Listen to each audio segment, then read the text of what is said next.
The sun cast long shadows across the reinforced walls of Haven Compound, a fortress carved from an abandoned military research facility nestled deep in the Colorado Rockies. What had once been a government black site now served as humanity's final beacon of hope, housing the last known survivors in a dead continent. Marcus Rodriguez stood atop the 30-foot concrete barrier, his weathered hands gripping binoculars as he scanned the treeline below. 3 years had passed since the outbreak consumed America, turning bustling cities into graveyards and proud citizens into mindless predators. The silence that had once brought comfort now felt ominous, like the held breath before a scream. "Tank, you've been up there for 4 hours," called Dr. Elena Vasquez from the compound's central courtyard, her voice carrying the authority of someone who'd stitched together more wounds than she cared to count. Marcus didn't lower his binoculars. Elena was right, he had been watching longer than usual, but something felt different today. The usual scattered zombie wanderers that stumbled through the valley had vanished completely, leaving an emptiness that made his combat-trained instincts scream warnings. Inside the compound's tech center, Jake Thompson hunched over multiple monitors displaying feed from their network of surveillance drones. The young man's fingers danced across keyboards with practiced efficiency, cycling through camera angles and thermal imaging displays. Each screen showed the same unsettling reality: empty forests, abandoned highways, and not a single moving corpse in sight. "This doesn't make sense," he muttered, adjusting his thick-rimmed glasses. "Yesterday we had consistent contact with at least 40 roamers in Sector 7 alone. Now there's nothing." Rebecca Mitchell burst through the tech center's reinforced door, her police training evident in her purposeful stride. Sweat beaded on her forehead despite the cool mountain air, and her tactical vest was still damp from her latest supply run to the abandoned town of Millfield 15 miles south. "We've got a problem," she announced, her voice tight with concern. "The pharmacy run went too smooth. Way too smooth. I've been making that route for 8 months and there's always resistance. Today nothing. The whole town was empty, like something swept through and cleared it out." Tommy Anderson looked up from the radio equipment he'd been tinkering with, his youthful face creased with worry. Despite being the youngest member of their group, the 17-year-old had proven invaluable with his ability to keep their communications and early warning systems operational. "I've been picking up some weird interference on the emergency channels," he said, wiping grease-stained hands on his coveralls. "It's not random static, there's a pattern to it, almost like coordinated movement signals." Patricia Williams entered the room carrying a steaming mug of coffee made from their dwindling supply of instant grounds. The former high school principal had become their unofficial strategist, her analytical mind proving crucial for resource management and threat assessment. "I've been reviewing our observation logs from the past week," she said, settling into a worn chair. "The pattern is clear. Zombie activity has been decreasing in concentric circles around our location. It's as if something is drawing them away from us, or organizing them elsewhere." The compound's communication system crackled to life, Maria Santos's voice echoing through the speakers with barely contained excitement. "Everyone to the radio room now. I'm picking up a transmission on the emergency frequency, actual human voices, not our usual dead air." The group quickly assembled in the cramped radio room, where Maria sat surrounded by jury-rigged equipment that Tommy had pieced together from salvaged military hardware. Through the static came a voice, weak but unmistakably human. "This is Colonel James Harrison, U.S. military remnant, broadcasting from Mobile Command Alpha. Any survivors in the Colorado region, please respond. We have critical intelligence regarding massive zombie movement in your area. Repeat, if anyone can hear this, you are in immediate danger." Marcus grabbed the microphone with hands that had steadied through countless firefights. "Colonel Harrison, this is Marcus Rodriguez, Haven Compound. We copy your transmission. What's your situation?" The response sent ice through their veins. "Rodriguez, you need to evacuate immediately.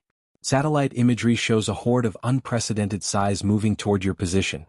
We estimate over 50,000 infected converging on your location. You have maybe 18 hours before they reach you." David Kim, who had been checking their explosive defenses, stepped forward with grim determination etched on his face. "Colonel, this is David Kim. What's drawing them to us? We've maintained strict noise discipline and light discipline for months." The colonel's response made their blood run cold. "Unknown, but the movement is too coordinated to be natural. Something is directing them and your compound appears to be the target. I repeat, you have less than 18 hours to prepare or evacuate." As the transmission ended in static, the 8 survivors looked at each other with the weight of impossible decision pressing down on them. Haven Compound was more than their shelter. It was their home, their hope, and their symbol of human endurance. But 50,000 zombies represented more death than they had ever faced, more than their walls and weapons could possibly repel. Marcus felt the familiar weight of command settle on his shoulders as he realized that the next few hours would determine not just their survival, but possibly the fate of humanity's last stand in America. The emergency klaxon shattered the mountain silence as Haven Compound transformed from peaceful sanctuary into a fortress preparing for war. Marcus Rodriguez stood in the center of the courtyard, his commanding voice cutting through the chaos as survivors scattered to their assigned positions. Listen up, people. We've got 17 hours to turn this place into an impenetrable death trap. David, I need every explosive device we have rigged around the perimeter. Elena, set up triage stations in the underground med bay and the armory. Jake, get every drone in the air. I want eyes on that horde every step of the way. His words carried the weight of absolute authority, but Elena could see the doubt flickering behind his steel-gray eyes. 50,000 zombies was beyond anything they had ever faced, beyond what their defenses were designed to handle.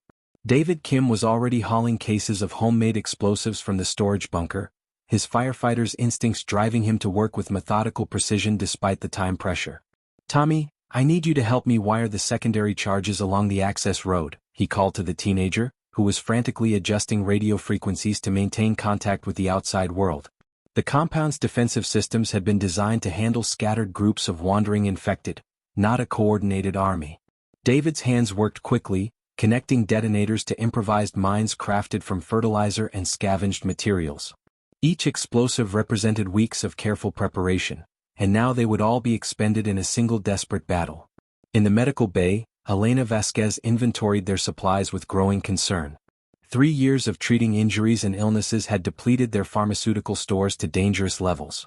She had antibiotics for maybe a dozen serious infections, morphine for perhaps 6 major surgeries, and bandages that would last through one significant battle. Maria, help me move the surgery equipment to the lower level, she called to the communications specialist, who was juggling multiple radio frequencies while trying to reach other survivor settlements. Elena's medical training told her that their chances of survival decreased dramatically with each potential casualty they couldn't properly treat. Jake Thompson's fingers flew across his keyboard as drone after drone launched from the compound's hidden launch platforms. His multiple monitors came alive with aerial footage of the surrounding countryside, and what he saw made his blood run cold. The zombie horde wasn't just large, it was impossibly organized. Marcus, you need to see this, he called, his voice cracking with disbelief. On the main screen, thermal imaging revealed the infected moving in formation, with faster zombies scouting ahead and slower ones following in organized columns. They're not just wandering toward us randomly. Look at this pattern, they're following specific routes, coordinating their approach from multiple directions. Rebecca Mitchell burst through the compound's main gate, her latest reconnaissance run having taken her to the surrounding peaks for a visual confirmation of their situation. Her face was pale, and her usually steady hands trembled as she removed her binoculars. It's worse than the colonel reported, she announced, her police training barely keeping panic from her voice. I count at least 60,000 from the northern approach alone, and there are more columns coming from the east and west. They'll have us completely surrounded by midnight. She spread a hand-drawn map across the central table, marking the zombie positions with red ink that looked disturbingly like blood. Patricia Williams gathered the group around her strategic planning station, where she had been calculating their odds of survival using every variable she could think of. I've run the numbers 17 different ways, she said, her teacher's voice maintaining its calm authority despite the circumstances. Our ammunition will last maybe 4 hours of sustained combat. Our food and water reserves can support us for 3 weeks if we're conservative, but only if we're not treating wounded. The explosives might thin their numbers initially, but once they breach the outer walls, we're fighting hand-to-hand combat against impossible odds. Tommy Anderson looked up from the radio equipment, his young face streaked with grease and worry. I'm picking up more transmissions, he announced, adjusting dials to clear the static. There are other survivor groups out there, but they're all reporting the same thing: massive zombie movements heading toward central Colorado. It's like something is drawing every infected in the region directly to us. The implications of his words settled over the group like a funeral shroud. They weren't just facing a random migration of zombies, they were the specific target of something that could coordinate tens of thousands of infected. Maria Santos waved frantically from her communications post. I've got Colonel Harrison back on the radio, she called out. Marcus grabbed the microphone immediately. Colonel Rodriguez here. We're implementing defensive measures, but we need to know what's drawing them to us. The colonel's response sent chills through the compound. Rodriguez, we've been monitoring radio chatter from other infected zones. The zombies aren't just moving randomly, something is calling them to your location specifically. We don't know what, but every zombie within a 200-mile radius is converging on your position. As the sun began its descent toward the mountain peaks, the 8 survivors found themselves facing an impossible choice. Patricia's calculations showed that evacuation offered their best chance of individual survival, but abandoning Haven Compound meant giving up humanity's last known stronghold in North America. Marcus looked at each of his people, the family he had built from the ashes of civilization, and realized that whatever decision they made in the next few hours would echo through history as either humanity's final stand or its most cowardly retreat. Dawn broke over Haven Compound with the silence of a held breath, the usual mountain birdsong replaced by an oppressive quiet that made every survivor's skin crawl. Marcus Rodriguez stood at his post on the western wall, watching through his rifle scope as the first wave of infected emerged from the treeline like a dark tide spilling across the valley floor. What he saw defied every assumption they had made about zombie behavior over the past 3 years. These weren't the mindless, shambling corpses they had grown accustomed to fighting. The infected moved with purpose, the faster ones spreading out in a coordinated flanking pattern while the main body advanced in disciplined columns. "Jake, tell me you're recording this," Marcus spoke into his radio, his voice tight with disbelief. In the tech center, Jake Thompson's hands trembled as he operated multiple drone cameras, documenting behavior that would have been impossible just weeks ago. On his primary monitor, thermal imaging revealed infected using primitive tools, rocks, broken pipes, even makeshift shields crafted from car doors and street signs. "This is impossible," he whispered, zooming in on a group of zombies who were actually communicating through a series of clicks and gestures. One particularly large infected, its face a ruin of decay but its movements sharp and intelligent, pointed toward specific weak points in the compound's defenses. The other zombies responded immediately, adjusting their approach routes accordingly. The first explosion shattered the morning air as David Kim triggered the perimeter mines, sending a dozen infected flying in clouds of smoke and debris. But instead of the expected chaos, the zombie horde adapted instantly. The surviving infected dropped prone, using the crater for cover while others began a flanking maneuver around the minefield. "They're learning from our defenses in real time," David reported through his radio, already reaching for the detonator for his secondary charges. His firefighter's experience with emergency tactics had prepared him for many scenarios, but not for enemies who could analyze and counter his strategies within minutes of encountering them. Elena Vasquez was already treating her first casualty when the compound's outer wall came under direct assault. Rebecca Mitchell had taken shrapnel from a zombie-thrown explosive device. Somehow the infected had figured out how to use their own crude grenades made from scavenged materials. How are they making improvised weapons? Rebecca grimaced as Elena cleaned the wound, her police training having never covered zombie forces that could employ military tactics. Through the medical bay's reinforced window, they could see infected working together to construct siege equipment from abandoned vehicles, their movements coordinated with an efficiency that belonged to living strategists, not walking corpses. Tommy Anderson's voice crackled over the compound's communication system with news that made everyone's blood freeze. "I'm picking up radio transmissions from inside the horde. Human voices giving tactical commands to the infected." The 17-year-old's technical skills had allowed him to intercept encrypted communications that revealed the horrifying truth. There were living people embedded within the zombie army, directing their movements with military precision. The voices spoke in code, but Tommy's expertise with radio equipment allowed him to decode fragments. Alpha Group advanced to Breach Point Charlie, and redirect the heavy units to the eastern approach. Patricia Williams coordinated the compound's defense from the central command post, her strategic mind working overtime to counter tactics that shouldn't exist. "Marcus, they're probing our defenses systematically," she reported, studying the patterns of attack on her situation map. "This isn't random aggression, they're testing our response times, identifying our firing positions, and adjusting their approach based on our defensive patterns." Her teacher's background in analyzing complex systems had prepared her to recognize coordinated behavior, but seeing it in an undead army challenged everything she thought she knew about the infected. Maria Santos frantically worked her radio equipment, trying to maintain contact with Colonel Harrison's military unit while monitoring the tactical communications Tommy had discovered. "Colonel, this is Haven Compound," she broadcast on the emergency frequency. "The infected are using coordinated tactics and have human support. Repeat, there are living humans directing the zombie forces. The response came back filled with static and disbelief. Haven Compound, confirm your last transmission. Are you saying survivors are working with the infected? Before Maria could respond, a new voice cut through the radio chatter, cold, human, and terrifyingly familiar. Haven Compound, this is Commander Walsh, formerly of your little group. Surprised to hear from me? The voice belonged to someone they had trusted, someone who had disappeared during a supply run 6 months ago and was presumed dead. Marcus grabbed the radio microphone, his knuckles white with rage. Walsh, you son of a bitch, what have you done? The response chilled them to the bone. I've evolved, Rodriguez. The infection doesn't have to mean death. It can mean transformation, enhancement. These beautiful creatures respond to those with the vision to lead them. Haven Compound's hoarding of supplies ends today. As the outer wall began to crack under the coordinated assault of enhanced zombies wielding improvised battering rams, the 8 survivors realized they were facing something far worse than a natural disaster. They were fighting a war against an enemy that combined the relentless hunger of the infected with the tactical intelligence of human commanders who had chosen to embrace the apocalypse rather than resist it. The first breach alarm sounded as zombie forces poured through a gap in the eastern wall, and Marcus knew that their carefully planned defense was about to become a desperate fight for survival against an enemy that had once been their friend.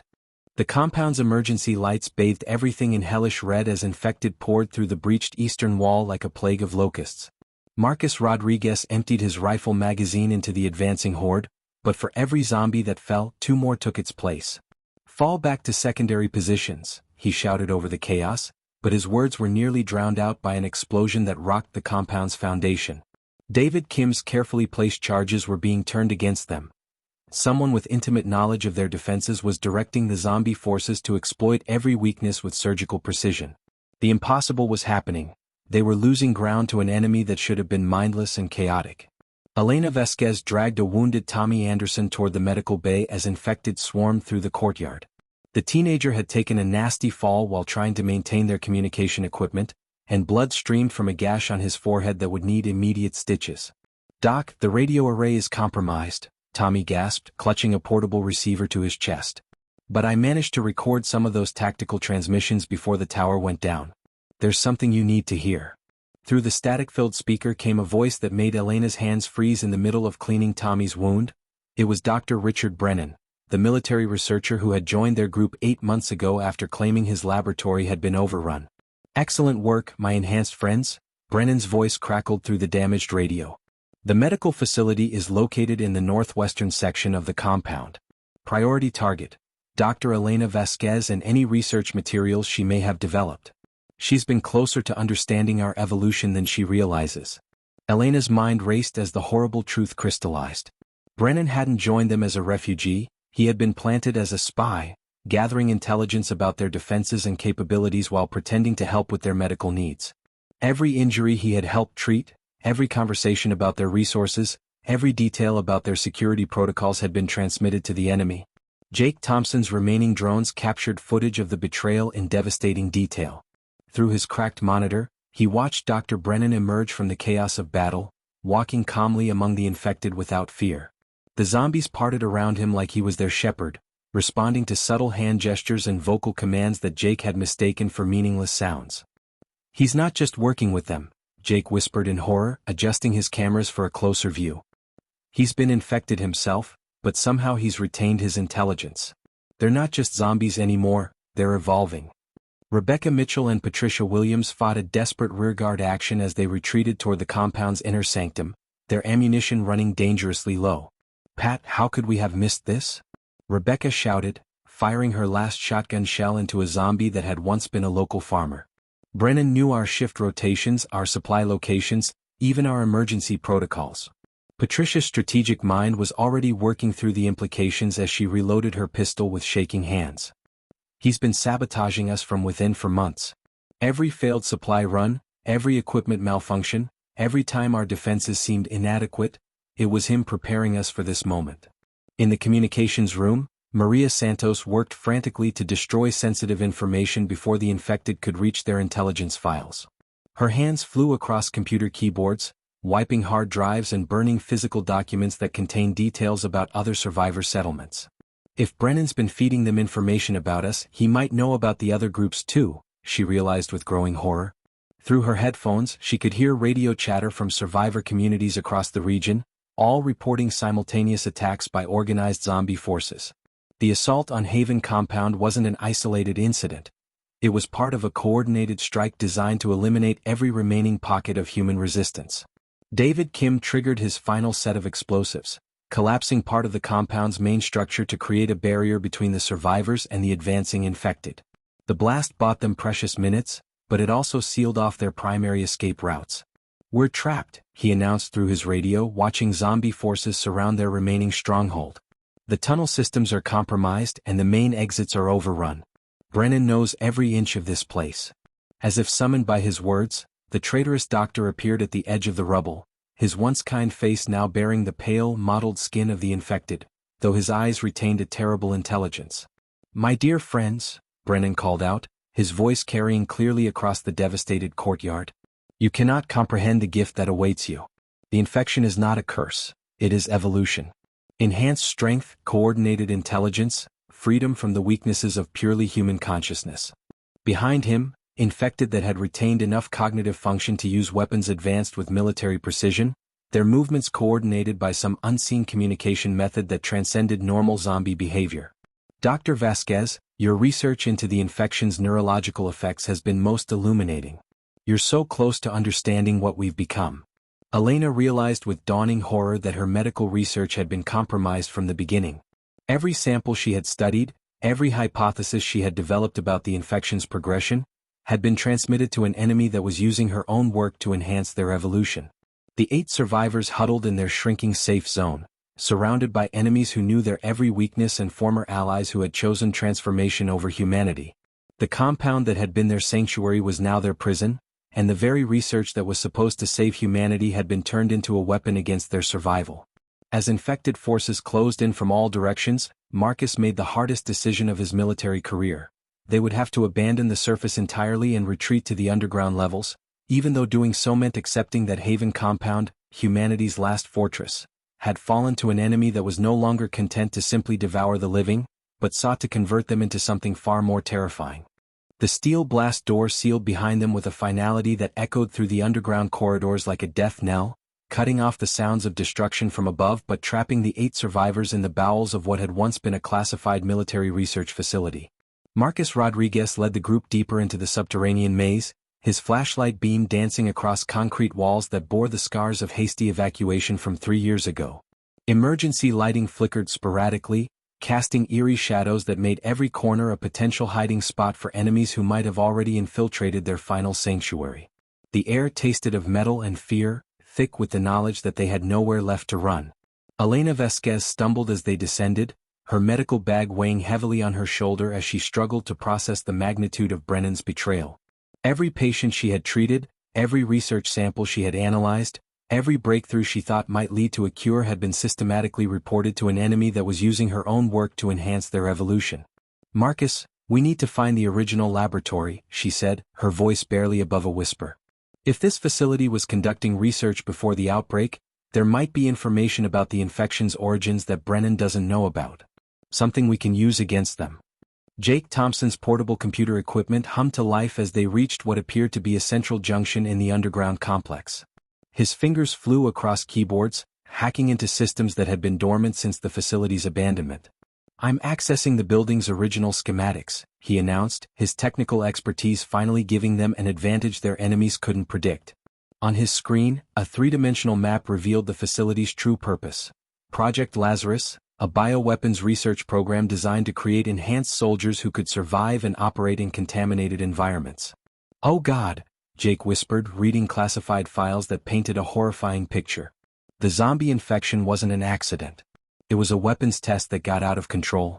The sound of scraping metal echoed through the corridors as infected began to find alternative routes into the underground complex. Rebecca Mitchell took point position, her police training guiding them through the labyrinthine passages while watching for threats that could emerge from any shadow. Behind them, the distinct sound of coordinated movement suggested that Brennan's enhanced zombies were methodically exploring every entrance to their refuge.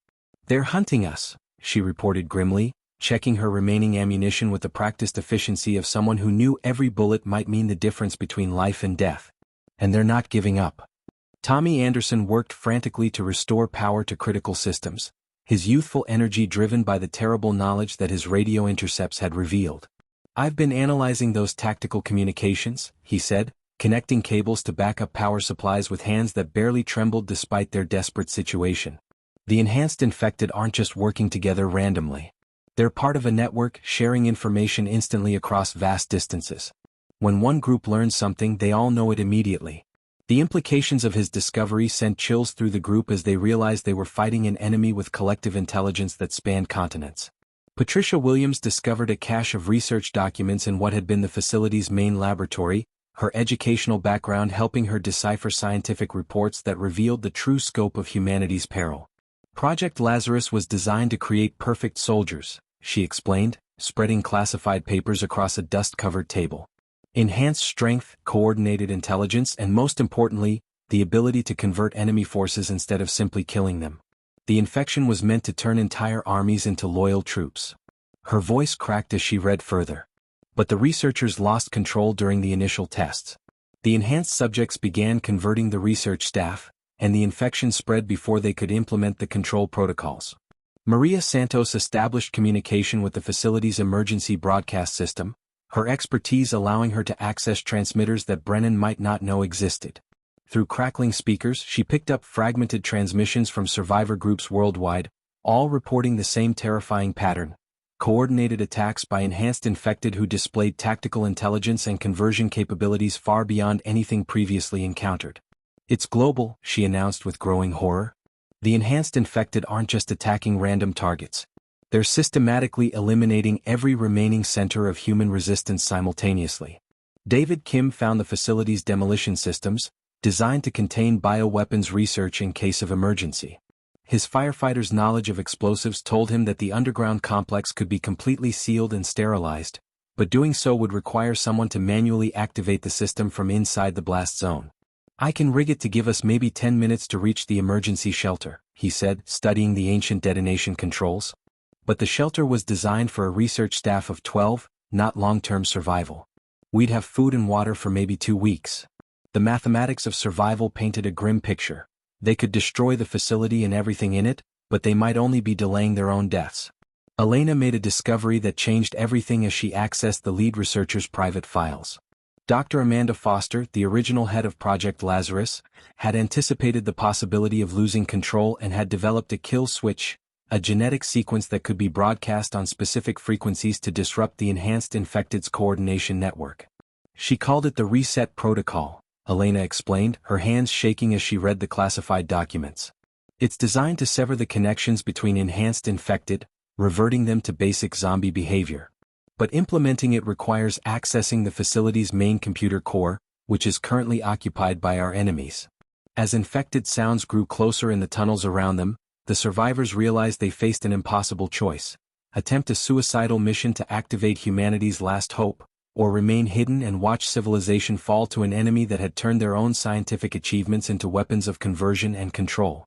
The emergency shelter's reinforced walls couldn't muffle the sounds of systematic destruction as enhanced infected methodically dismantled every barrier between them and the survivors' final refuge. Elena Vasquez worked feverishly over Dr. Foster's research notes, her medical training allowing her to decipher the complex genetic sequences required for the reset protocol while her hands trembled with exhaustion and adrenaline. The kill switch wasn't just a simple broadcast, it required a specific combination of genetic markers, electromagnetic frequencies, and viral components that would need to be synthesized from materials scattered throughout the compromised facility above. "I can make this work," she announced to the group, though her voice carried the weight of terrible knowledge about what success would cost. Marcus Rodriguez studied the facility schematics with the tactical eye of a career soldier, mapping routes through corridors now crawling with enhanced infected who possessed both the relentless hunger of zombies and the strategic intelligence of trained military personnel. "The main computer core is 3 levels up and halfway across the complex," he said, tracing potential paths with his finger. "We'd have to pass through the primary laboratory where Brennan and his enhanced forces are likely conducting their own research. It's a suicide mission." But even as he spoke, Marcus knew they had no choice. Staying in their shelter meant slow death by starvation, while attempting the mission offered humanity's last hope for survival. Jake Thompson's monitoring equipment picked up transmissions that painted an increasingly desperate picture of humanity's global situation. Survivor settlements from Australia to Canada were falling to coordinated attacks by enhanced infected forces, each community's destruction adding to the collective intelligence of an enemy that learned from every victory. The network is expanding exponentially, he reported, watching data streams that chronicled civilization's death in real time. Every human they convert becomes part of their tactical database. In 48 hours, they'll have enough coordinated intelligence to eliminate any remaining pockets of resistance permanently. Tommy Anderson made a discovery that changed their understanding of the enemy's capabilities when he accessed the facility's internal security systems. Through grainy surveillance cameras, he watched enhanced infected not just coordinating attacks, but actively experimenting with captured technology. "They're not just using our tools," he said, his voice filled with horrified fascination. "They're improving them. Look at this. They've modified our own communication equipment to extend their network range. They're becoming more than just enhanced zombies. They're becoming a new species that combines human intelligence with zombie resilience." Patricia Williams calculated their odds with the methodical precision that had made her an effective teacher and strategist, but the mathematics of their situation offered little comfort. "Even if we successfully reach the computer core and activate the reset protocol, we still need someone to synthesize the genetic components Elena identified," she explained, her educational background helping her understand the scientific requirements. "The synthesis process takes approximately 40 minutes in the automated laboratory systems, and someone needs to remain behind to ensure it completes successfully. We're not all coming back from this mission." The weight of inevitable sacrifice settled over the group like a shroud as David Kim volunteered for what everyone understood would be a one-way assignment. "I'll handle the genetic synthesis," he said, his firefighter's background having prepared him for situations where saving others required personal sacrifice. "My demolitions experience means I can also rig the laboratory to explode after the synthesis completes, preventing Brennan from studying Elena's work. Give me those 40 minutes and I'll make sure humanity gets its chance." His words carried the calm acceptance of someone who had spent his career running toward danger while others fled to safety. Rebecca Mitchell organized their assault plan with the tactical precision of her police training, dividing their remaining weapons and equipment among team members based on their individual strengths and the mission's requirements. "Marcus and I will create a distraction at the Eastern laboratories to draw Brennan's forces away from the computer core," she explained, checking her weapon one final time. "Elena, Jake, and Tommy will make the run to activate the reset protocol while Pat coordinates our movements from the communication station. David." She paused, meeting his eyes with the respect of one warrior acknowledging another's sacrifice. "David will ensure our work isn't wasted."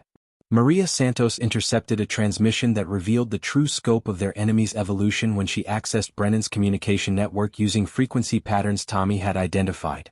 Through speakers filled with static, they heard the traitorous doctor addressing what appeared to be a global council of enhanced infected leaders. "Phase 1 is complete," Brennan reported with the cold satisfaction of someone who had orchestrated humanity's downfall. "All major resistance centers are eliminated or under siege. We can now proceed with Phase 2, the systematic conversion of remaining human populations into enhanced network nodes. Within 72 hours, the old humanity will be extinct, replaced by our superior collective intelligence." Elena completed her analysis of the reset protocol with growing understanding of both its potential and its limitations. "The kill switch will disrupt their network coordination and revert enhanced infected to basic zombie behavior," she explained, though her medical training forced her to acknowledge the harsh reality. "But it won't cure the infection itself. The enhanced infected will become regular zombies, still dangerous, but no longer capable of coordinated tactics or conversion strategies. It's not salvation, but it gives humanity a fighting chance to rebuild." As enhanced infected began cutting through the shelter's final barriers with tools they had improvised from the facility's own equipment, the 8 survivors prepared for a mission that would determine whether humanity's future belonged to the living or to an evolved form of death that had learned to think, plan, and conquer with terrifying intelligence. The shelter's blast door exploded inward with a thunderous roar that sent concrete fragments ricocheting through the confined space like shrapnel from humanity's final battle. Marcus Rodriguez rolled behind an overturned table, his rifle already spitting fire at the enhanced infected who poured through the breach with tactical precision that would have impressed his old army unit. These weren't the shambling corpses of old nightmares, they moved like elite soldiers, using cover and coordinated suppression fire with weapons they had modified beyond their original specifications. "Now," Marcus shouted, triggering the smoke grenades that would mask their desperate breakout attempt. In the chaos of billowing gray clouds and muzzle flashes, 8 survivors became humanity's last hope in a war that had already consumed the world. Elena Vasquez clutched the synthesized genetic components to her chest as she sprinted through corridors that had become a maze of death, her medical training keeping her focused on the mission despite the horror unfolding around them. Behind her, David Kim's voice echoed through the facility's communication system as he began the 40-minute synthesis process that would cost him his life. Synthesis initiated. His calm voice reported over the sounds of battle. Elena, you get that reset protocol activated, and I'll make sure these bastards can't undo our work. Through her earpiece, she could hear the sounds of enhanced infected breaking into the laboratory where David had barricaded himself, but his voice remained steady with the courage of someone who had found peace in ultimate sacrifice. Jake Thompson's technical expertise became their lifeline as he hacked through security systems while running for his life, his portable equipment jury-rigged to interface with the facility's ancient computer networks. Sparks flew from damaged conduits as enhanced infected used improvised explosives to collapse passages behind the fleeing survivors, cutting off their retreat while forcing them toward the heavily defended computer core. "I'm in the system," Jake gasped, his fingers flying across keyboards even as bullets whined past his head. "But Brennan's people have installed their own security protocols.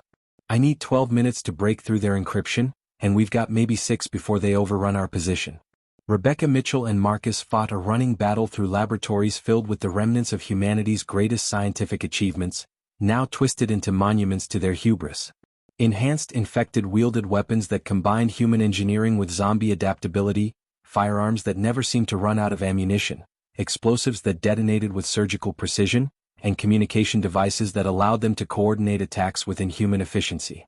"They're hurting us," Rebecca realized, her police instincts recognizing the tactical manipulation. "Brennan knows where we're going and he's forcing us into a kill zone." But even as she spoke, she continued fighting, because the alternative was accepting humanity's extinction. Tommy Anderson's young voice crackled through their radio network with updates that painted their situation in increasingly desperate terms. "Enhanced infected forces are converging on the computer core from all directions," he reported from his position at the communications station where Patricia Williams coordinated their movements with the strategic brilliance of someone who understood that every decision carried the weight of species survival. "David's synthesis is at 60% completion, but we're detecting massive energy buildup in the facility's power grid. Brennan's trying to overload the entire system to prevent us from activating the reset protocol."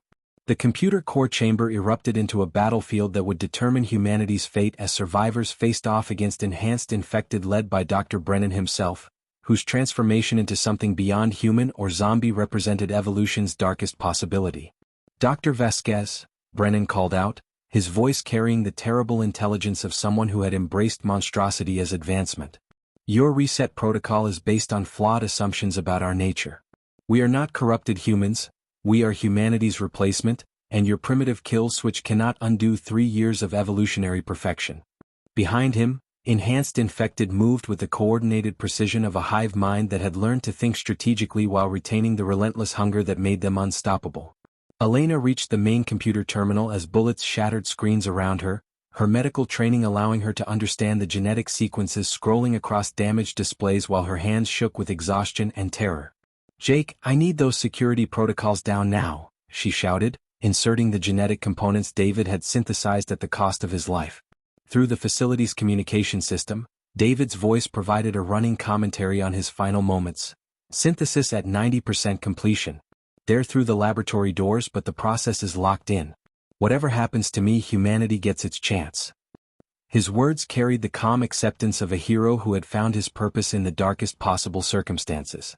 Maria Santos monitored global communications from her station, her equipment picking up transmissions that revealed the worldwide scope of their desperate gambit. Enhanced infected forces across the planet were simultaneously attacking the last remaining survivor settlements, as if Brennan's network understood that the reset protocol represented an existential threat to their collective evolution. "It's now or never," Maria announced, her voice cutting through the chaos of battle. "If we don't activate the protocol in the next 3 minutes, there won't be enough human resistance left worldwide to take advantage of the network disruption." As Jake's fingers completed the final sequence that would bypass Brennan's security measures, Elena initiated the reset protocol with the knowledge that success would transform enhanced infected back into ordinary zombies but might not be enough to save civilization from the devastation already unleashed.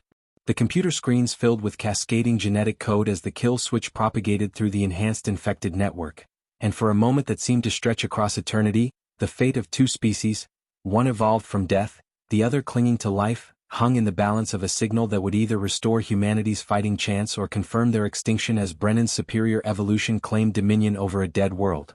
The reset protocol's electromagnetic pulse swept through the facility like an invisible tsunami, and for one heart-stopping moment, absolute silence descended over the battlefield as every enhanced infected froze mid-attack. Elena Vasquez watched through the smoke and chaos as Brennan's intelligent eyes suddenly went blank, the terrible awareness that had made him humanity's greatest enemy flickering out like a candle in the wind. The network connections that had linked enhanced infected across the globe were severing one by one, and the coordinated intelligence that had brought humanity to the brink of extinction was dissolving into the mindless hunger of ordinary zombies. "It's working," Elena whispered, hardly daring to believe that David Kim's sacrifice had actually succeeded. Marcus Rodriguez felt the change immediately as the enhanced infected around him lost their tactical coordination and reverted to the shambling, predictable behavior patterns of regular zombies. Where moments before they had fought like elite soldiers, now they stumbled and lunged with the clumsy desperation of creatures driven only by instinct. "All units, the enhanced are down," he shouted into his radio, emptying his remaining ammunition into targets that no longer possessed the intelligence to take cover or coordinate counterattacks.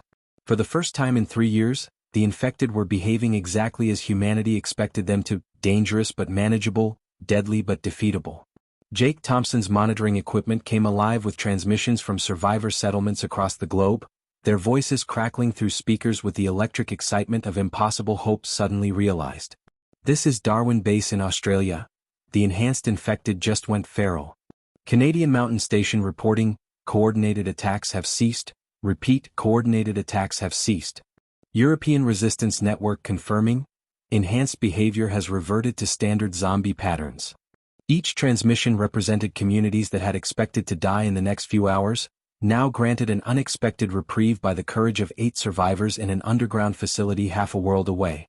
Tommy Anderson's technical analysis of the global communication networks revealed the true scope of their victory as enhanced infected forces worldwide lost their ability to share information and coordinate strategies.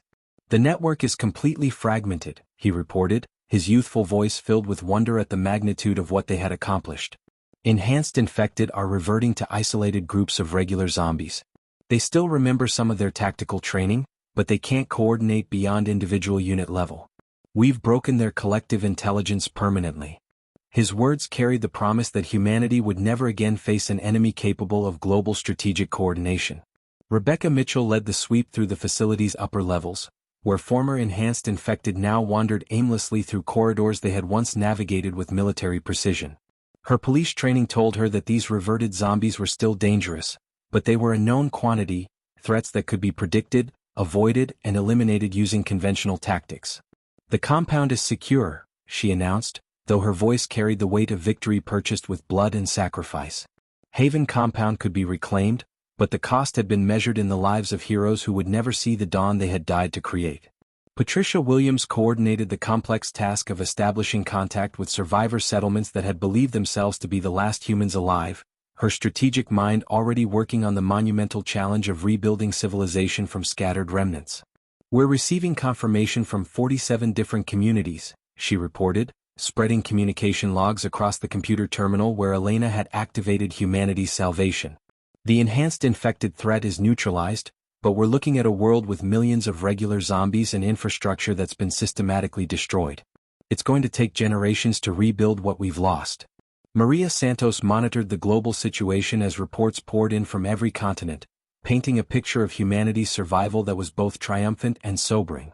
The reset protocol had worked exactly as Dr. Foster had designed it. Enhanced infected had lost their network intelligence and reverted to basic zombie behavior.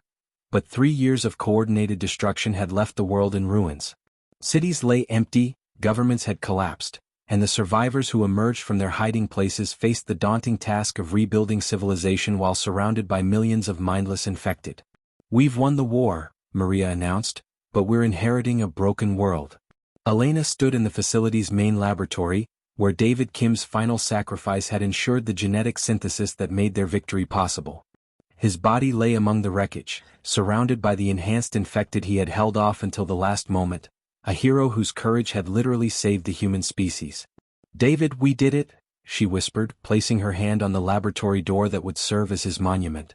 "Humanity survives because you were willing to give everything." Through the facility's windows, she could see the first rays of dawn breaking over the Colorado mountains, painting the sky in colors that seemed impossibly bright after so much darkness.